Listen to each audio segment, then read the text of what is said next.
El 22 de octubre es la fecha fijada para la primaria de la oposición. Y ustedes van viendo que apenas estamos hoy a 12 de julio y es fácil de advertir la complejidad que tiene este proceso.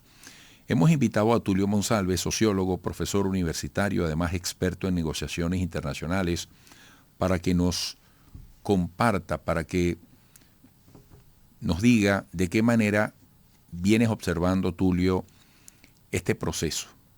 Fíjate, hoy está previsto un debate en la Universidad Católica Andrés Bello. Enrique Capriles dice que no participa, Roberto Enríquez, bueno, de los tantos aspirantes que hay en esta contienda.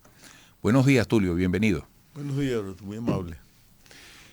¿Qué vienes observando en este proceso hacia la primaria? Mira, observo algo que me disgusta, por así decirlo, en términos de análisis político, porque el escenario en que se va a dar esto implica negociaciones, por supuesto que sí.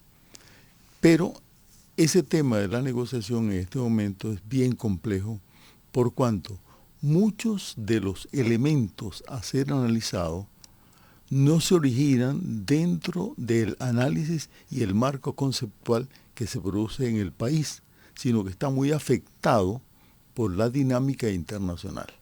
O sea, los factores internacionales están jugando de manera muy radical y definitiva en el comportamiento interno. Y eso, obviamente que en el caso de la oposición, se anima mucho por la presencia de una serie de actores, vamos a ponerle de una vez nombre. El gobierno de Biden, y dentro del gobierno de Biden, el señor Abrams está permanentemente informando en forma bastante peligrosa sobre el clima que se vive en el país. Además, él no da cartel, él no da espacio para que se pueda promover el diálogo en este momento, que es muy importante para esta situación, sino que al contrario alimenta la tensión.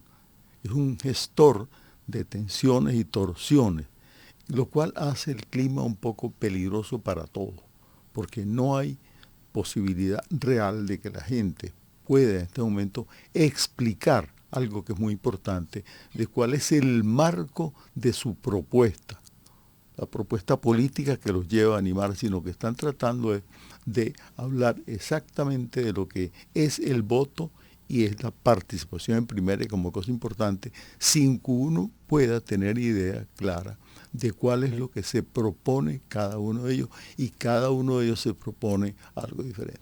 Porque uno también, así como analiza toda la parte objetiva, con informaciones y con datos y presencia de eso, también hay un análisis que uno observa como la diversidad de aspectos y temas, la diversidad que hay, pero hay además justamente un tronco común que se está manejando en una fracción de la oposición, que es básicamente de tensión, de crear más tensión y justamente animar la posibilidad de que venga un clima indeseable de violencia muy poco antes del proceso e inclusive después de que se dé el proceso de primaria.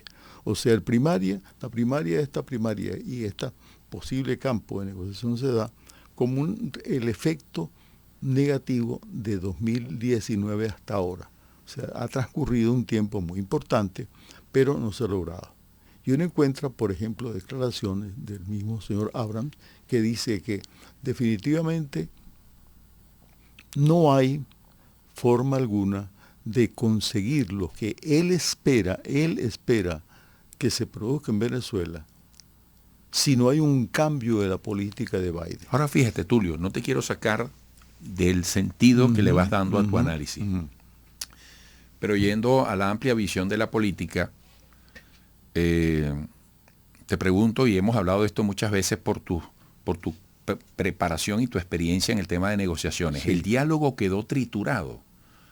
El diálogo que se intentó en Noruega, en Dominicana y en México, pero realmente se puede decir que no hay diálogo en este momento. Te lo digo en la idea de atajar escenarios que tengamos que lamentar más adelante los venezolanos. Y te lo digo porque Fíjate que la vicepresidenta Delcy Rodríguez acude al evento de Conindustria. Probablemente la veamos en el evento de Fede Cámaras la semana que viene. Hace un reconocimiento al sector privado como parte de una conjunción con el sector público en la recuperación que se pueda ver en la economía, en medio de la profunda crisis que tenemos. Y entonces uno dice, porque fíjate, tú estás describiendo una situación preocupante con interés e influencia de la comunidad internacional, y entiendo que estás llevando tu preocupación a un alcance que va más allá del hecho puntual de las primarias. Y estás hablando con preocupación de la necesidad de prevenir escenarios violentos. Entonces yo te pregunto, en contrapeso, ¿no se estarán dando diálogos en el país que sean capaces de neutralizar ese tipo de paisaje que a ti te preocupa? Sí, puede ser. Sé que existe búsquedas muy personales, muy particulares, muy puntuales. Una reunión extraordinaria que se dé en Qatar con Rodríguez y un personaje norteamericano, que tiene mucho sentido también. Jorge Rodríguez. Jorge Rodríguez, sí. Y te digo que en el exterior, pero a su vez, en el interior, aquí sigue existiendo esa misma situación derivada de esas propuestas que está manejando este grupo, que no considera las vías, digamos, democráticas o abiertas, sino que justamente está planteando algo de una política que ya fue superada.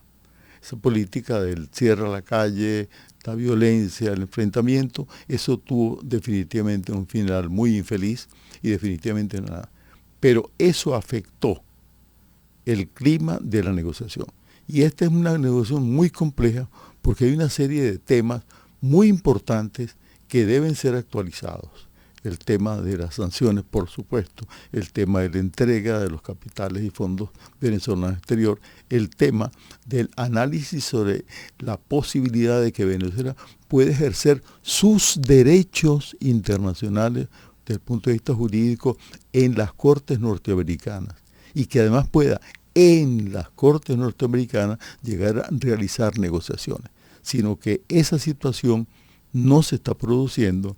No está produciendo nada que tenga que ver con el tema de los presos políticos y los inhabilitados. Entonces hay como 7 o 8 grandes problemas que hacen bien difícil el paquete de negociación, pero más no imposible, porque con disposición y técnica tú puedes llegar a establecer que, no digo que una cosa sea más importante que la otra, sino que en función del momento político, ¿qué es más importante? ¿Discutir las sanciones o discutir, por ejemplo, qué va a pasar con el tema de los inhabilitados? Has dado en el clavo a una inquietud que quería plantearte.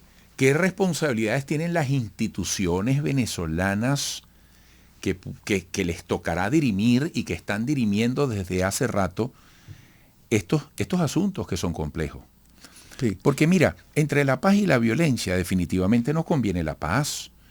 Hoy en día te pongo el ejemplo, un comerciante que con mucho esfuerzo está levantando la Santa María desde hace años o está emprendiendo, quiere paz, quiere que el país funcione, quiere que el país mejore, tiene su corazoncito y lo expresará al votar, pero quiere que los políticos estén a la altura, que las instituciones estén a la altura, que haya confianza, que estén más claras las reglas del juego. Yo creo que esa es la apuesta nacional. Entonces, ¿qué responsabilidad tienen aquí las instituciones que tienen en sus manos definir eso que tú acabas de citar? Las inhabilitaciones, las condiciones electorales, todo esto, ¿no? Que son datos muy reales, ahí no hay nada de ficción, eso es real y hay que manejar, que hay que resolverlo, o por lo menos plantearlo antes de que se produzcan las primarias, porque parte de la decisión de la gente sobre su voto en esa elección primaria, pues obviamente tiene que ver con la manera como a él se le proponga que va a ser enfrentado, que va a ser buscado manera de resolver.